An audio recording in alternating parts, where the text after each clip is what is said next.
नमस्कार, राम राम, राधे राधे। तो स्वागत है आपका आपके अपने यूट्यूब चैनल धरनी एजुकेशन में। उम्मीद करूंगा आप सभी कुशल मंगल होंगे और घर परिवार में भी सब मौज मस्ती से होंगे और अपनी तैयारी को धुआंधार कर रखी होगी दोस्तों। तो कल अपन ने पढ़ा था आपके दोस्तों भर्ती भर्ती बिल्कुल ही सिंपल था दोस्तों। मैंने आपको जब क्रिया में आपके प्रयोग या रचना के आधार पर पढ़ाया था, उससे पहले मैंने आपको काल के आधार पर पढ़ाया था। काल के आधार पर मैंने आपको जो 3 भेद पढ़ाए थे, भूतकाल, वर्तमान और आपके भविष्य काल, उसी के कुछ भेद थे दोस्तों जो मैंने आपके कल और आपके सामने साझा किए। देखिए दोस्तों, आज मैं आपको पढ़ाने जा रहा हूँ आपके पक्ष यानी एक्सपेक्ट, यानी कि देखिए दोस्तों, यानी कि वे शब्द जो क्रिया की स्थिति को स्पष्ट करते हैं। यानी कि देखिए दोस्तों, ये है ना, ये भी आपके फ्री का नंबर है। इसके अंदर देख लो, आपकी महिला पुलिस और सॉरी आपके महिला ऐसे ही है, और पटवार आ गया, इसके अंदर रीट आ गया दोस्तों, और इसके अंदर आपके पीएसआई है ही है। ये जो एग्जाम है ना दोस्तों, यूपी पुलिस वगैरह, ये जो चीज़ें इनके अंदर है। ठीक है, तो आज ये अपना जो टॉपिक है दोस्तों, ये आज अपना अंतिम है। कल से अपन बीएसटीसी के अंदर जो सिलेबस है दोस्तों, वो चर्चा करेंगे। देखिए, पक्ष किसे कहते हैं? वे शब्द जो क्रिया की स्थिति को स्पष्ट करते हैं। देखिए दोस्तों, 2-3 परिभाषा लिखूंगा, जो आपको अच्छी लगे वो बताऊंगा, और 1-2 परिभाषा मैं आपको बोल के बता दूंगा। यानी कि वे शब्द जो क्रिया की स्थिति को स्पष्ट करते हैं, यानी कि वे शब्द जो क्रिया की स्थिति को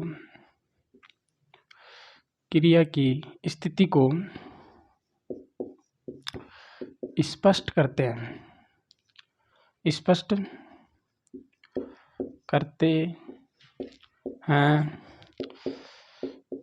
पक्ष कहलाते हैं। अब देखिए दोस्तों, अब परिभाषा लिखूंगा ना मैं, करते हैं वह पक्ष कहलाता है या पक्ष कहलाते हैं। देखिए दोस्तों, वे शब्द जो क्रिया की स्थिति को स्पष्ट करते हैं, यानी कि बात देखो दोस्तों, आपके वे शब्द जो आपके क्रिया की स्थिति को क्या करते हैं दोस्तों, आपके स्पष्ट करते हैं, वो आपके पक्ष कहलाते हैं। अब पक्ष होते क्या दोस्तों? यानी कि वे शब्द जो किसी व्यापार में घटित होने वाले समय का, यानी कि वे शब्द जो किसी क्रिया के व्यापार के द्वारा घटित होने के समय का बोध करवाते हैं या व्यापार की स्थिति का बोध करवाते हैं। यानी कि कोई भी वाक्य दोस्तों आपके शुरू से लेकर अंत तक जो फैला रहता है, यानी कि प्रत्येक वाक्य किसी न किसी समय में घटित होता है, उस समय का बोध करवाने वाले शब्द ही आपके पक्ष कहलाते हैं। लेकिन दोस्तों, ये जो परिभाषा अभी बताई मैंने, ये बहुत बड़ी है, लेकिन अभी आपको केवल उसका सारांश याद रखना है कि वे शब्द जो क्रिया की स्थिति को स्पष्ट करते हैं, आपके वो पक्ष कहलाते हैं। अब पक्ष के प्रकार और भेद कितने होते हैं दोस्तों? आपके प्रकार और भेद कितने होते हैं? देखो, पहला भेद होता है आपके कौन सा होता है दोस्तों? आपके आरंभ। देखो, मैं आपके बोधक कर दूंगा तो भी कोई दिक्कत नहीं, द्योतक कर दूंगा तो भी कोई दिक्कत नहीं। द्योतक पक्ष आरंभ हो जाएगा, प्रकृति हो जाएगा, प्रकृति, द्योतक चिन्ह। अब आप ये बताओगे, ये जो मैंने चिन्ह लगाया ये किसका है? ठीक है दोस्तों, आरंभ हो गया, सातत्य बोधक पक्ष। ठीक है दोस्तों, और इसके बाद में पूर्णता बोधक, अपूर्णता द्योतक या नित्यता। क्या करेंगे दोस्तों आपके यहाँ पर? नित्यता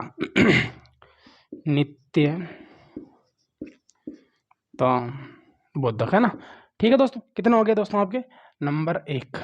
7 होते हैं दोस्त, 2, 3, 4, 5, और आवर्ती और अभ्यास 6 नंबर पर हो जाएगा दोस्तों आपके आवर्ती और नंबर 7 पे आपके हो जाएगा अभ्यास। आवर्ती और अभ्यास बोधक पक्ष, अभ्यास बोधक पक्ष है ना, अभ्यास बोधक पक्ष। यानी कि दोस्तों, यानी कि कोई भी कार्य, एक बात ये आप कमेंट करके बताओ दोस्तों, आरंभ और प्रारंभ में क्या अंतर होता है? आरंभ और प्रारंभ है ना,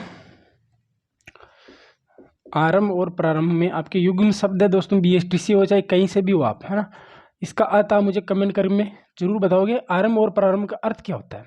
ठीक है, और अब बात करता हूं दोस्तों, ये आपके भेद होते हैं दोस्तों आपके साथ। यानी कि देखो, जो कोई भी कार्य यानी कि प्रारंभ किया जाता है या आरंभ किया जाता है। प्रारंभ का मतलब होता है कि जो कार्य पहले शुरू हो गया उसको वापस आरंभ करना या प्रारंभ करना, यानी प्र का मतलब पहले जो आरंभ हुआ, यानी कि जो कार्य पहले ही आरंभ हो गया वो आपके प्रारंभ कहलाता है।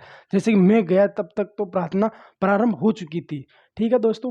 और हम सभी प्रार्थना को अब आरंभ करते हैं, यानी कि कोई चीज़ है जिसकी पहले ही उसका मतलब आरंभ नहीं हुआ, यानी कि अभी ही उसका आरंभ किया जा रहा है, वो तो आपके आरंभ कहलाया। जिसका पहले प्रारंभ नहीं हुआ वो आपके आरंभ कहलाती है, और जिसका पहले प्रारंभ हो चुका है वो आपके प्रारंभ कहलाती है। देखिए दोस्तों, यानी कि आरंभ बोधक, पद्धति आपके प्रकृति बोधक, सातत्य बोधक, पूर्णता बोधक, अपूर्णता या नित्यता बोधक, आवर्ती बोधक, अभ्यास बोधक, ये इसके क्या है दोस्तों, आपकी प्रकार या भेद है। देखो इसके अंदर क्या पढ़ेंगे हम, इसके अंदर क्या पढ़ेंगे दोस्तों, यानी कि कोई भी चीज़ यानी कि आरंभ, यानी कि जैसे कि मैं आपको पढ़ाने लग गया हूँ, बच्चा लिखने लग गया, राधा चलने लग गई है, राधा खाना खाने लग गई है। ठीक है दोस्तों। प्रकृति बोधक, यानी कि प्रकृति का मतलब होता है कि वह शब्द जो किसी वाक्य में प्रयुक्त होकर, ये ऐसे लिख दो कि वह वाक्य जो किसी कार्य के प्रगति या निरंतर वृद्धि का बोध कराता है, यानी कि बांध का जल स्तर धीरे धीरे बढ़ता जा रहा है, मेले में भक्तों का भक्त आते जा रहे हैं, भक्त बढ़ते जा रहे हैं, ऐसे लिख लो। या जैसे कि राघव की आमदनी लगातार बढ़ती जा रही है, ऐसे शब्द। भारत की जनसंख्या लगातार बढ़ती जा रही है, ये सब। सातत्य का मतलब होता है लगातार, सतत धन ही है, सातत्य का होता है लगातार। यानी कि देखो कोई भी कार्य है दोस्तों आपके लगातार है, यानी निरंतर जारी है। यानी कि जैसे कि राघव क्रिकेट खेल रहा है, मनोज क्रिकेट खेल रहा है, ये जो शब्द है ना दोस्तों, अब सबसे पहले दोस्तों इनका लिख लिया, अब इनका जल्दी से उतार लो। अब इनके बाद में दोस्तों अब मैं आपको एक एक पूरी डिटेल के साथ समझा रहा हूँ। ठीक है दोस्तों। बस अब मैं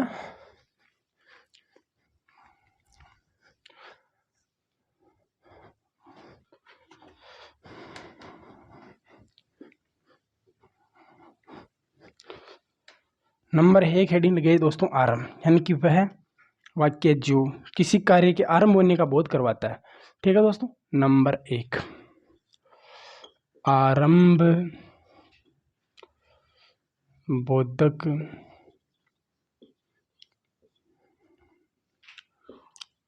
पक्ष, यानी कि वह वाक्य जो किसी कार्य के प्रारंभ होने का बोध कराते हैं, वह, एक मिनट दोस्तों ना, वह आरंभ बोधक कहलाते हैं। आरंभ बोधक पक्ष कहलाता है। बिल्कुल छोटी सी जानकारी दोस्तों, और मान लेना कि 2 नंबर तो आपके पक्के हैं इसके अंदर। वह वाक्य जो किसी कार्य के प्रारंभ होने का बोध कराता है वही आपके आरंभ बोधक कहलाता है। जैसे मैंने लिखा है, राघव बोलने लग गया। क्या लिखा दोस्तों मैंने आपके, जैसे मैंने लिखा है कि राघव बोलने लग गया। हाँ, आगे देखो, राधा पत्र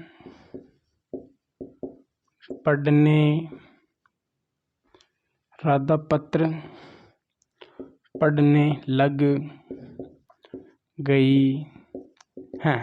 ठीक है दोस्तों। और भी लिख लो आपके, मनोज स्कूल या विद्यालय करो ना, मनोज विद्यालय जाने लग गया। सीता सुनने लग गई। ठीक है दोस्तों। देखिए दोस्तों, राघव बोलने लगे, यानी कि पहले वो बोलना नहीं, मतलब पहले बोलता नहीं था, यानी कि छोटा बच्चा है, अब वो बोलने लग गया दोस्तों। राधा पहले पत्र नहीं पढ़ती थी, यानी कोई पढ़ना नहीं आता। देखिए दोस्तों, अब वो क्या है कि पत्र पढ़ना स्टार्ट कर दिया, यानी आरंभ कार्य का, यानी कार्य का आरंभ हो गया। मनोज विद्यालय जाने लग गया। मनोज पहले क्या दोस्तों, विद्यालय नहीं जा रहा था, अब वो जाने लग गया, यानी कार्य का आरंभ हो गया। देखो, सुनीता सुनने लगे। देखिए दोस्तों, पहले सुनीता किसी कारणवश नहीं सुनने लगी थी, लेकिन उसका ऑपरेशन या किसी चीज़ के कारणवश वो अब सुनने लग गई है। ठीक है दोस्तों। तो ये क्या है कि दोस्तों किसी कार्य के आरंभ होने का बोध करवाता है। किसका बोध करवाए दोस्तों, आपके कार्य के आरंभ होने का बोध करवाता है। नंबर 2, नंबर 2, आरंभ के बाद में लिखेंगे दोस्तों आपके प्रगति बोधक पक्ष, प्रगति बोधक पक्ष। ठीक है, प्रगति बोधक पक्ष क्या होता है? ठीक है दोस्तों, देखो जब किसी वाक्य में या वह वाक्य, ऐसे लिख लो, वह वाक्य जो किसी कार्य के देखो किसी कार्य के निरंतर वृद्धि होने का बोध कराए, वह प्रगति बोधक पक्ष कहलाता है। ठीक है दोस्तों, यानी कि वह वाक्य जो किसी कार्य के निरंतर वृद्धि होने का बोध करवाता है। जैसे लिखिए दोस्तों, माधव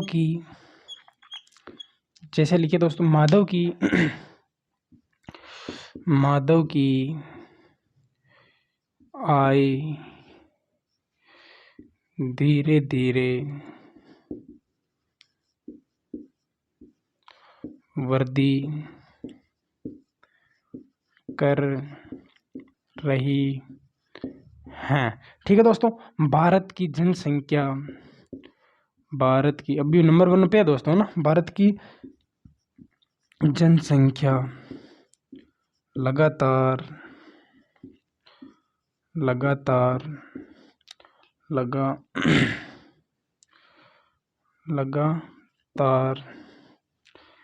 बढ़ती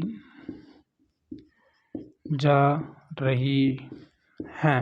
ठीक है दोस्तों, अभी 2 आप साथ साथ लिख लीजिए, मैं एक बार और समझा दूंगा आपके, है ना।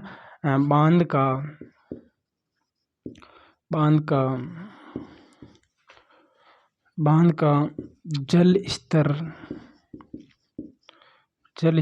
बढ़ता जा रहा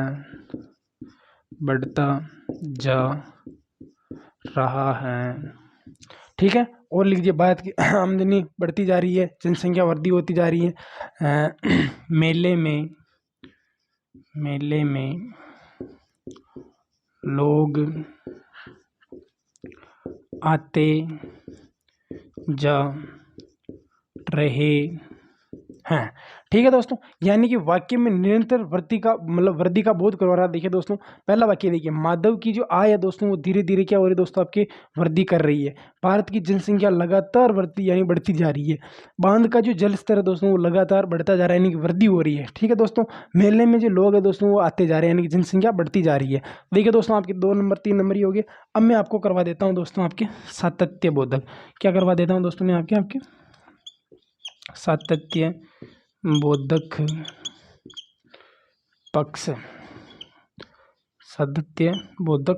पक्ष। ठीक है दोस्तों, ये आपके सतत धन में ये से मिला है। किससे मिला है दोस्तों? आपके सतत धन में। इसके अंदर आपके ये प्रत्यय है, ध्यान रख लेना, ये बात है ना, प्रत्यय है। यानी कि वह वाक्य जो कार्य के निरंतर या लगातार जारी रहने का बोध करवाए, वह वाक्य, यही लिख रहा हूं दोस्तों मैं आपके, वह वाक्य जो कार्य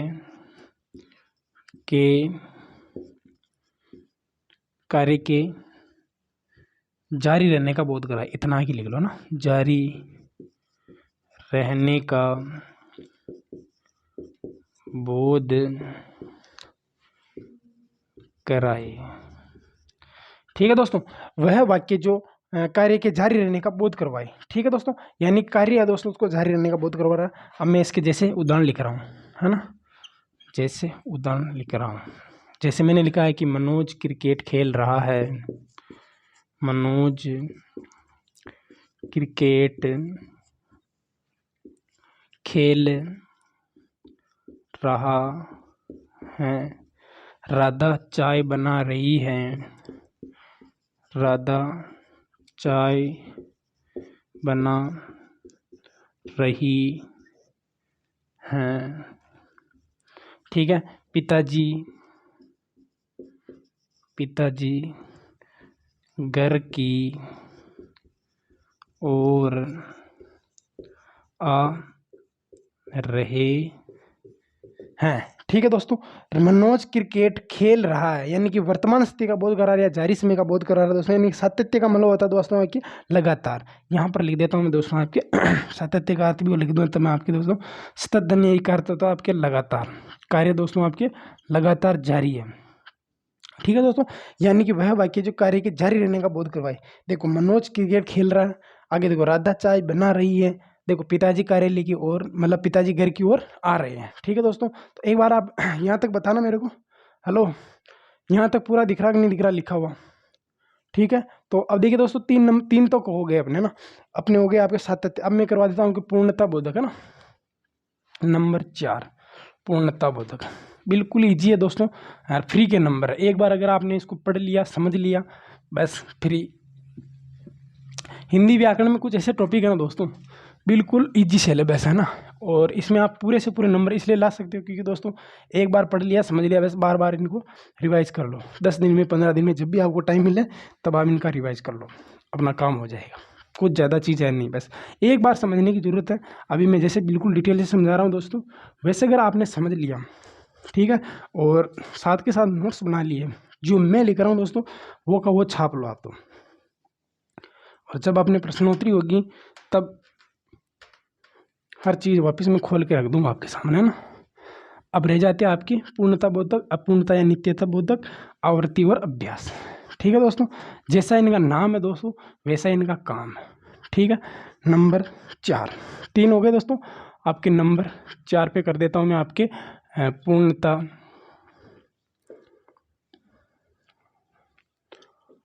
बोधक, पूर्णता बोधक पक्ष। ठीक है दोस्तों, वह वाक्य जो किसी कार्य के पूर्ण होने का बोध करवाता है, वह वाक्य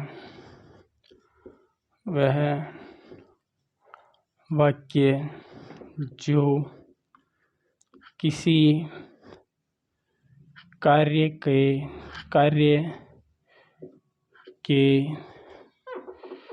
कार्य के पूर्ण होने का बोध कराता है।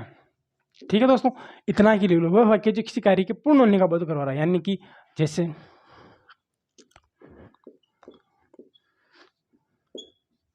राधा सो चुकी है, क्या चुकी आ जाएंगे दोस्तों ना, राधा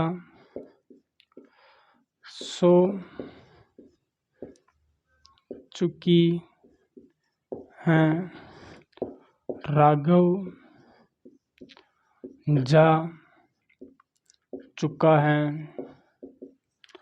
राहुल गांव पहुंच चुका है, बच्चा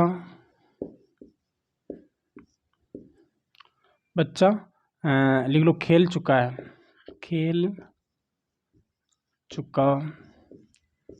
ठीक है दोस्तों, अगर आप क्या करोगे दोस्तों, वाक्य के पूर्ण होने का बोध कर रहा है, यानी कि चुका ये जो शब्द आ रहे हैं दोस्तों, इनसे आपको पता चल रहा है क्या चल रहा है दोस्तों। राधा सो चुकी है यानी कि कार्य क्या पूर्ण हो चुका है, राघव जा चुका है, राहुल मतलब गांव पहुंच चुका है, बच्चे खेल चुके हैं। ये आपके चुकी शब्द से भी आप इसको जो आपकी है ना पूर्णता बोधक, इसको याद रख सकते हो।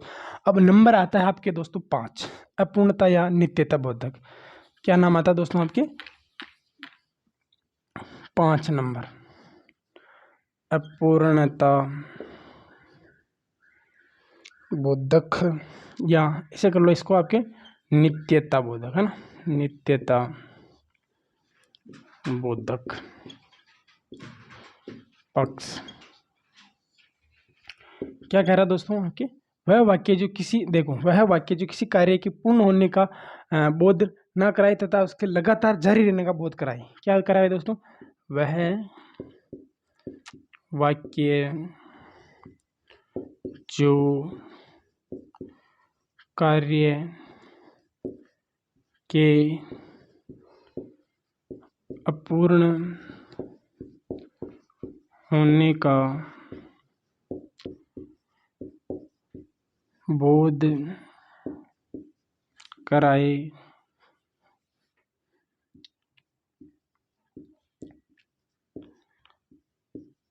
तथा नित्यता का बोध करवाए। किसका बोध करवाए दोस्तों? आपके नित्यता का बोध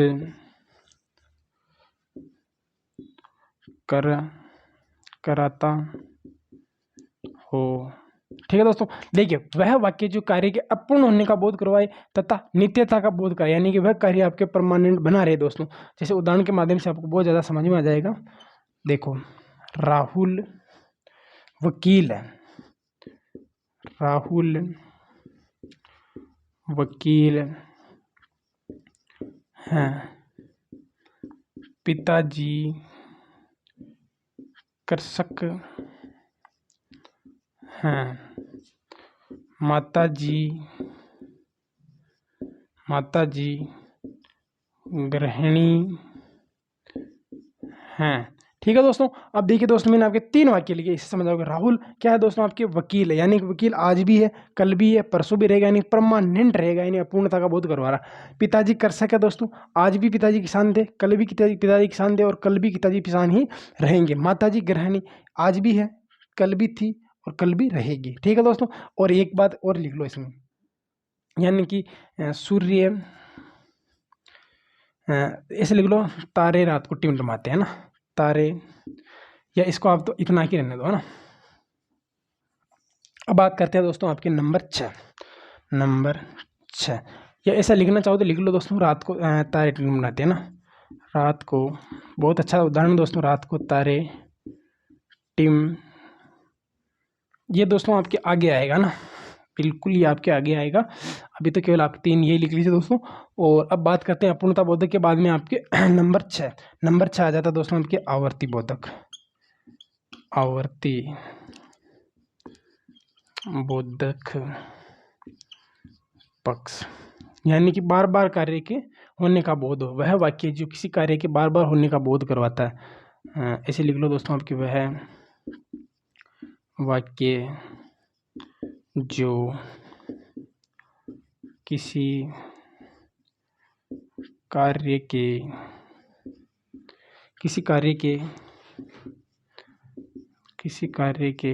बार बार होने का बोध कराए। ठीक है दोस्तों, वही आपके आवर्ती बोधक कहलाता है। बस आपको तो याद रखना दोस्तों, आपके कार्य के बार बार होने का बोध करवा रहा है।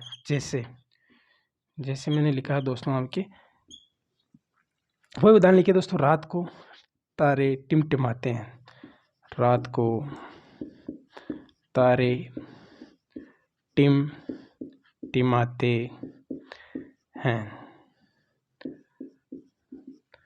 कृष्ण पक्ष की रात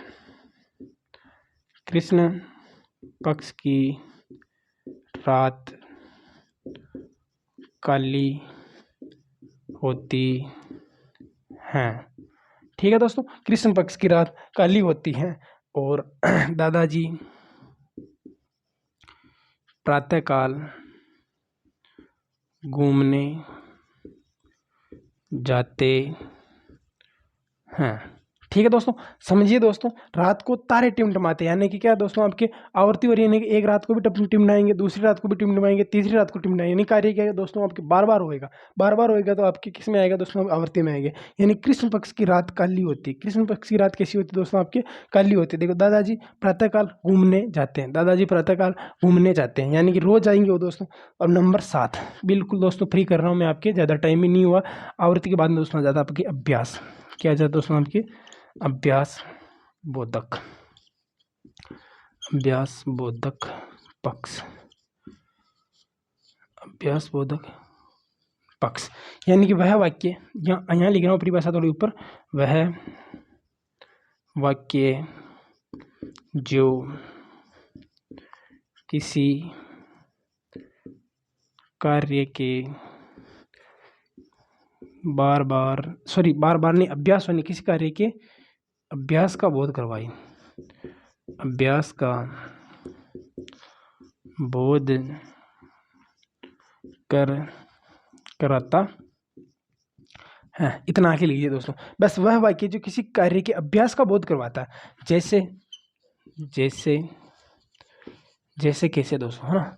यानी कि देखिए दोस्तों, राघव जिम जाता है, ऐसे लिखिए दोस्तों, राघव जिम जाता है। माताजी बच्चों को खाना खिलाती है, माताजी बच्चों को खाना खिलाती है। ठीक है दोस्तों, सूर्य पश्चिम पूर्व दिशा में उदय होता है और पश्चिम दिशा में अस्त होता है, ये भी इसी के अंदर आ जाएगा दोस्तों। बस कुल मिला के आपको क्या कि अभ्यास का बोध हो रहा है, यानी वो काम कार्य के बारे वह नहा कर मंदिर जाता है। लिख लो, राधा रोज मंदिर जाती है, रोज मंदिर जाती है। ठीक है दोस्तों, रोज क्या जाती है वो दोस्तों आपके मंदिर जाती है। माताजी बच्चे को क्या खिलाती, खाना खिलाती है। राघव जिम जाता है, यानी कि दोस्तों पक्ष यानी कि वे सब जो क्रिया की स्थिति को स्पष्ट करते हैं दोस्तों। इसके मैंने आपको 7 भेद बताए दोस्तों। अगर आपने इसको एक बार समझ लिया दोस्तों, तो आपकी ये फ्री के नंबर है, ये फ्री के नंबर दोस्तों, आप इनसे आप अपना स्कोर बना सकते हो हिंदी के अंदर, है ना। बाकी जो तत्सम तद्भव विलोम शब्द, एकार्थी एकार्थी प्रायवाची युग्म शब्द, ये जो शब्द है ना दोस्तों, ये सभी को याद करने पड़ेंगे, आपको भी करने पड़ेंगे। लेकिन दोस्तों ये जो कुछ ऐसे टॉपिक है ना, इन पर हर विद्यार्थी को माननी होती है, ध्यान रखना। तो मैंने ये जो छोटे छोटे टॉपिक है दोस्तों, ये आपके करवा दिए हैं। और मिलते हैं कल BSTC के सिलेबस के साथ। तब तक के लिए सभी को राम राम, राधे राधे, जय श्री कृष्णा।